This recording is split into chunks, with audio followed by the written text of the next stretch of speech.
ખ્રિસ્ત ઈસુમાં આપ સર્વને પ્રેમી સલામ. આજે લેન્ટનો 27મો દિવસ અને નિયુક્ત શાસ્ત્ર પાઠ છે લુકની લખેલી સુવાર્તા, તેનો 20મો અધ્યાય, કલમ 19 લઈને 26. પ્રભુનું વચન આ પ્રમાણે કહે છે: શાસ્ત્રીઓએ તથા મુખ્ય યાજકોએ તે જ ઘડીએ તેમના પર હાથ નાખવાનો પ્રયત્ન કર્યો, પણ તેઓ લોકોથી બીધા, કેમ કે તેઓએ જાણ્યું કે તેમણે આ દ્રષ્ટાંત અમારા પર કહ્યું છે.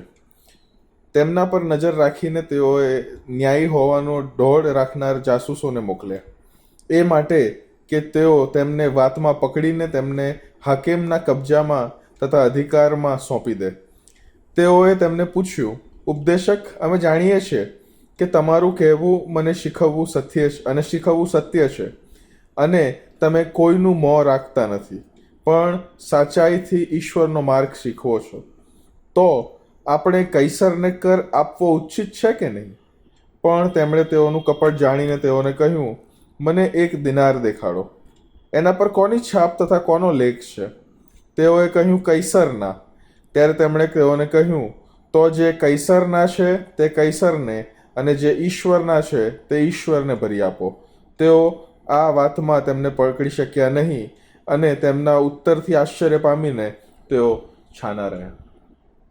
કદી એવા કોઈ વ્યક્તિનો તમને પરિચય થયો છે કે જે તમને પકડી પાડવા માટે તમને પ્રશ્નો પૂછે, અથવા એમના પ્રશ્નો પૂછવાથી એવો કંઈક અણસાર મનને તમને આવી જાય ને કે નહીં, આના મગજમાં તો બીજું કંઈક ચાલી રહ્યું છે, અથવા આને પેલાએ મોકલ્યો હશે, અથવા આને પેલીએ મોકલી હશે, કે જેથી કરીને એ મારા મોંમાંથી કંઈક નીકાળે, અથવા જે મારે ન બોલવું જોઈએ તેવું કંઈક હું બોલી જાઉં આવેશમાં આવીને.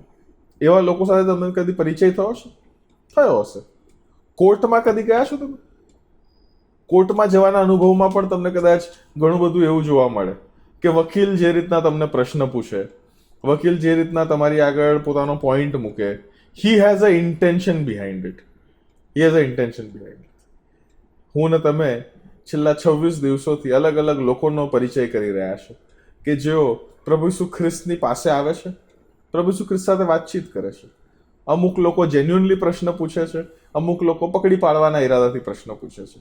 ગઈકાલે પણ જે મનન મેનને તમે જોયું હતું, તેમાં પણ તેઓ ઈસુને પકડી પાડવા માંગતા હતા. they wanted to entrap him, પણ ત્યાં પણ તેઓ સક્સેસફુલ બન્યા નહીં, રાઈટ? એ યહૂદી આગેવાનોના પ્રશ્નની વાત કરી રહ્યો છું. અને હવે અહીંયા ગાડી શાસ્ત્રીઓ અને મુખ્ય યાજકો એ વધારે ઇન્ટેન્સલી હવે ઈસુની પાછળ પડી ગયા છે. They want to trap him at any cost. પ્રભુ ઈસુ ખ્રિસ્ત એ યરુશાલેમમાં તો આવી ગયા છે. ઘણા એ 9:51 યાત્રા જે શરૂ થઈ હતી, લુક 9:51, અને ત્યાંથી અત્યારે તેઓ યરુશાલેમમાં પ્રવેશ તો પામી ગયા છે, બટ એમની પોપ્યુલારિટી, એમનું પીપલ્સ ફોલોઈંગ જે હતું, એમનું જે રીતના લોકો સાંભળતા હતા, જે રીતના તેઓ ચમત્કારો પર ચમત્કારો કરતા હતા, and his claims and his teaching with authority, આ બધી વાતો એ મુખ્ય યાજકો અને શાસ્ત્રીઓને મનમાં ખટકી રહી હતી. વાય? બિકોઝ એમનું જે ઇમ્પોર્ટન્સ હતું અથવા એમનું જે મહત્વ હતું એ લોકો મધ્યે ઘટી રહ્યું હતું. અને એ ઘટી રહ્યું હતું તેને કારણે તેમણે પોતાને ક્યાંક ને ક્યાંક એસ્ટાબ્લિશ તો કરવા પડે ને, એમણે પોતાનો સિક્કો તો મારવો પડે ને, કે ના, બોસ તો અમે જ છું ને અમે જ રહીશું. અને માટે તેઓ પ્રભુ ઈસુ ખ્રિસ્ત પર હાથ નાખવાનો ઘડી તેઓ પ્રયત્ન કરતા હતા. અવારનવાર અલગ અલગ પ્રશ્નો દ્વારા, પોલિટિકલ સ્ટેટમેન્ટ્સ દ્વારા, અલગ અલગ રીતના પ્રભુ ઈસુ ખ્રિસ્તને ફસાવવાનો પ્રયત્ન કરતા હતા. But we C Jesus Christ as a clever answer giver. એક બહુ ચતુર વ્યક્તિ તરીકે હું ને તમે પ્રભુ ઈસુ ખ્રિસ્તનો ભેટો અહીંયા કરીએ છીએ. ગઈકાલે જ જોયું હતું ને કે પ્રશ્ન પૂછે એ પ્રશ્ન કરતા પ્રશ્ન પૂછનારું જે ઇન્ટેન્શન છે તેના પર પ્રભુ ઈસુ ખ્રિસ્ત ધ્યાન આપતા હતા, અને તેવી જ રીતના તેઓ ઉત્તર પણ આપતા હતા, so that they will not be able to entrap him. અહીંયા ગાડી એવી જ રીતના હવે તો સ્પષ્ટતા ધોરણે લુક લખે છે કે ઢોંગ કરનાર, હે ને, ન્યાયી હોવાનો ડોળ કરનાર એ જાસૂસોને પ્રભુ ઈસુ ખ્રિસ્ત પાસે મોકલે છે. એટલે કે લખનાર લોકોને તો ખબર છે કે આ ડોળ કરનાર જાસૂસો જ છે, અને પછી જાસૂસો આવીને પ્રભુ ઈસુ ખ્રિસ્તને પૂછે છે. પહેલાં તો બહુ સારું બોલે છે કે ઉપદેશક, અમે જાણીએ છીએ કે તમારું કહેવું અને શીખવવું સત્ય છે, તમે કોઈનું મોં રાખતા નથી, તમે સાચાઈથી ઈશ્વરનો માર્ગ શીખવો છો, જો આ બે જાસૂસો ખરેખર એમના હૃદયમાં આ વાતો માનતા હોત ને તો એના પછીનું સ્ટેટમેન્ટ જ ન બોલત. અથવા જો ખરેખરમાં જેન્યુનલી આટલો ફેથ એમને પ્રભુ ઈસુ પર હોત ને તો તેઓ એ દોડ કરનાર તરીકેને પરિભાષામાં સેટ ના થતા હોત. But no, they were acting. તેઓ એક્ટ કરી રહ્યા હતા. કેમ કે મુખ્ય યાજકોએ અને શાસ્ત્રીઓએ તેમને મોકલ્યા હતા કે ભાઈ તમે જાઓ અને જઈને પ્રભુ ઈસુ ખ્રિસ્તને આ વાતમાં ફસાવો. અને પછી એમનો મેઇન પ્રશ્ન આવે છે કે આપણે કૈસરને કર ભરવો ઉચિત છે કે નહીં? Should we pay our taxes to Caesar or not? આ પ્રશ્ન ઘણી બધી વાર પૂછનારને એવું લાગે કે ભાઈ જવાબ કાં તો હામાં કાં તો નામાં જ હોઈ શકે. જો પ્રભુ ઈસુ ખ્રિસ્ત હા પાડત કે ભરવો જોઈએ તો એમના જ જે યહૂદી બંધુઓ છે તેઓને તેઓ ખેદ પહોંચાડત. કેમ કે પ્રભુ ઈસુ ખ્રિસ્ત પોતે એ યહૂદીઓના આગેવાન તરીકે આગળ આવે છે ને. એમના વધસ્તંભ પર તકતી છે નહીં હતી, યહૂદીઓનો રાજા. So he was very popular among the Jews. અને જો તેઓ એમ કે ભાઈ કૈસરને કર ભરવો જોઈએ ડાયરેક્ટલી પબ્લિકલી જો એવું સ્ટેટમેન્ટ આપે તો એ સ્ટેટમેન્ટ આપવાથી પ્રભુ ઈસુ ખ્રિસ્ત એ પોતાના જ બંધુઓ વચ્ચે પોતાની જે પોપ્યુલારિટી છે ઓછી કરે છે. અને જો ના પાડે કે કૈસરને કર ના ભરવો જોઈએ તો તે એક પોલિટિકલ ઓફેન્સમાં તેઓ ફસાઈ જાય. કેમ? Because it was a rule. સ્ટેટનો નિયમ હતો કે તમારે ટેક્સ ભરવો જ જોઈએ. ટેક્સ ના ભરો તો એના કોન્સિક્વન્સીસ છે. એ કદાચ તરત ને તરત જ હાકેમ પાસે લઈ જવાની વાત અહીં લખેલું છે ને કે તેને વાતમાં પકડીને તેને હાકેમના કબજામાં તથા અધિકારીઓને સોંપી દેવા. દેટ વોઝ ધેર ઇન્ટેન્શન કે પ્રભુ કદાચ ના પાડી દે તો પછી આ સેકન્ડ સ્ટેપ આપણે ફોલોઅપ કરી લઈએ, હાકેમને પકડાઈ દઈએ, અધિકારીઓને સોંપી દઈએ. એટલે પછી આગળનું તો જોઈ લેશે એ લોકો. કેમ કે ઓલરેડી એલિગેશન્સ એમના મગજમાં હતા જ, જે આપણે આગળ ચાલીને જોવાના છે કયા કયા એલિગેશન્સ પ્રભુ ઈસુ ખ્રિસ્ત પર તેઓ મૂકવાનો પ્રયત્ન કરે છે. વાલાઓ, પ્રભુ ઈસુ ખ્રિસ્ત હા પણ નથી પાડતા, ના પણ નથી પાડતા, પણ સામે એક પ્રશ્ન પૂછે છે કે મને કોઈ એક દિનાર દેખાડો અને એ દિનાર પર કોની છાપ છે? એટલે પછી લોકો કહે છે કે કૈસરની છાપ છે. અને પછી પ્રભુ ઈસુ ખ્રિસ્તનો ઉત્તર તમે જુઓ. પ્રભુ ઈસુ ખ્રિસ્ત કહે છે કે જે સિક્કા પર જેની છાપ હોય એણે એ વસ્તુ એને અર્પણ કરવી. એટલે જે કૈસરનું છે એ કૈસરને આપવું અને જે પ્રભુનું છે એ પ્રભુને આપવું. પ્રભુ ઈસુ ખ્રિસ્ત ખરેખરમાં આ બોલતી વખતે એવું કહેવા માંગે છે કે જો કૈસરના સિક્કા પર કૈસરની છાપ હોય તો એ કૈસરને આપવું જોઈએ.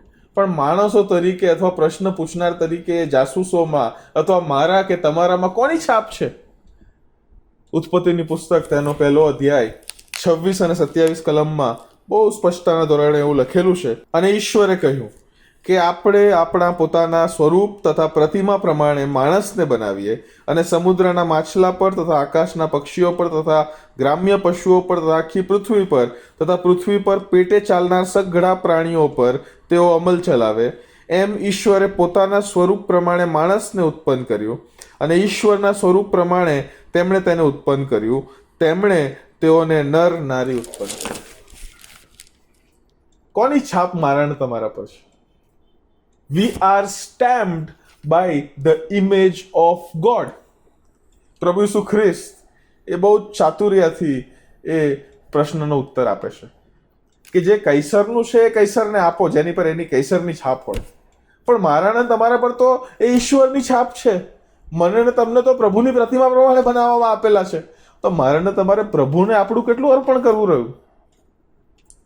પ્રભુ ઈસુ ખ્રિસ્ત એમના આડા પ્રશ્નથી મેનિપ્યુલેટ થઈ જતા નથી.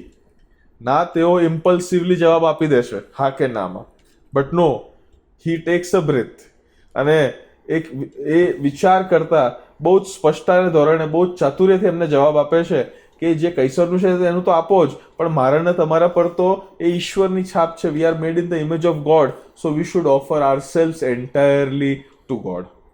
ઘણી બધી વાર મારા વાલાઓ, મારા ને તમારા જીવનમાં જ્યારે આવા અનુભવ થતા હોય છે, અમુક લોકો આપણા જીવનમાં આપણને કેવળ ફસાવી દેવા, પકડાવી દેવા, હાકેમને સોંપી દેવા, અધિકારીઓને સોંપી દેવા, આપણને ચઢાવવા માટે આવે એવું કહી શકાય.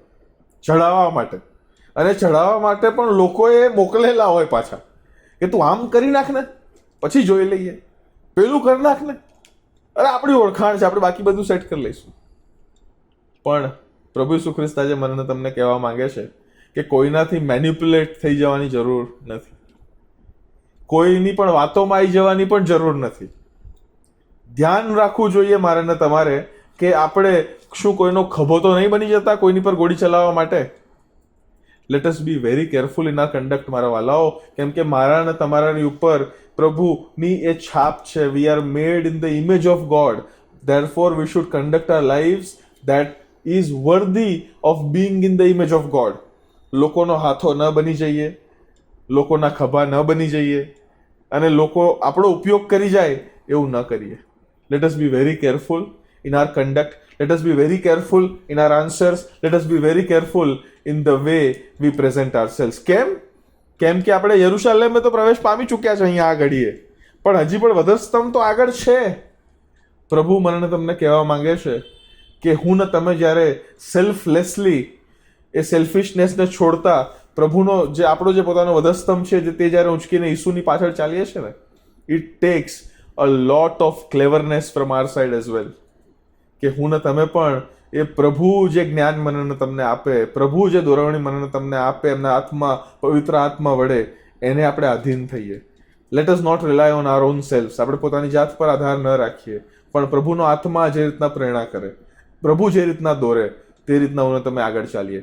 તો જ હું ને તમે જે વધસ્તંભ મારે ને તમારે ઉચકવાનો છે તેને યોગ્ય રીતના, સાચી રીતના અને એક એક્ઝેમ્પલરીલી એટલે એક નમૂનારૂપ વ્યક્તિ તરીકે ઉંચકી શકીશું. Or else will become a laughing stock, અને નહીતર હું ને તમે પણ એક મશ્કરીનું કારણ બની જઈશું. Let us be very, let us be very careful કે આપણે લોકોના હાથા ન બની જઈએ, પણ સેલ્ફલેસલી એક અલગ પ્રકારનું ચાતુર્ય ધરાવતા આપણે એવું જીવન જીવીએ કે એક સમાજની સામે, ખ્રિસ્તી મંડળીની સામે એક નમૂનારૂપ જીવન જીવી શકીએ.